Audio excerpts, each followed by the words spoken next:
The sound of the explosion echoed through the quiet neighborhood, shattering the peaceful evening. Glass rained down from the shattered windows of the old Victorian house on Elm Street, and smoke billowed into the sky.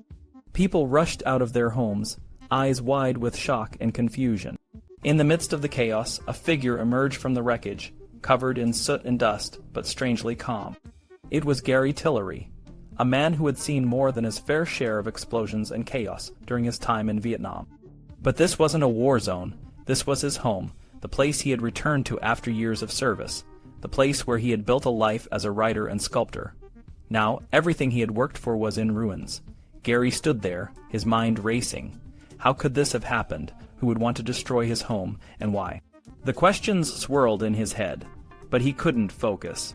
His thoughts were interrupted by the sound of sirens in the distance, growing louder as emergency vehicles raced to the scene.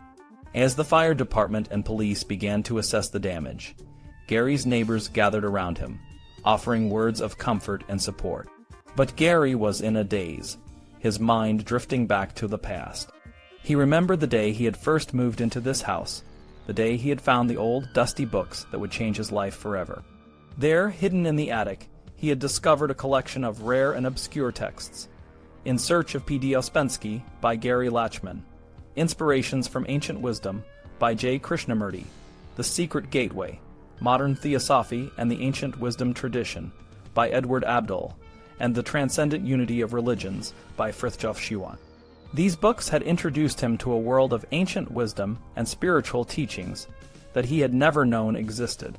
But now, as he stood amidst the ruins of his home, Gary realized that these books were not just harmless musings on the mysteries of life. They were powerful, dangerous, and someone wanted them gone.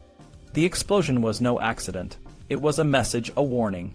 Gary's heart raced as he made a decision. He had to find out who was behind this.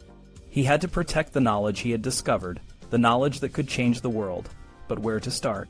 The books were gone, the house was a mess, and the only clue was the explosion itself. As the night grew darker, Gary knew he had to act quickly. He turned to his neighbors, who were still gathered around him, and said, "I need to find out what happened. I can't stay here. I have to go." Without waiting for a response, Gary walked away from the scene, his mind already racing with plans. He had a new mission, a new purpose. The books were gone, but the knowledge they contained was still in his head. And he was determined to uncover the truth, no matter what it took.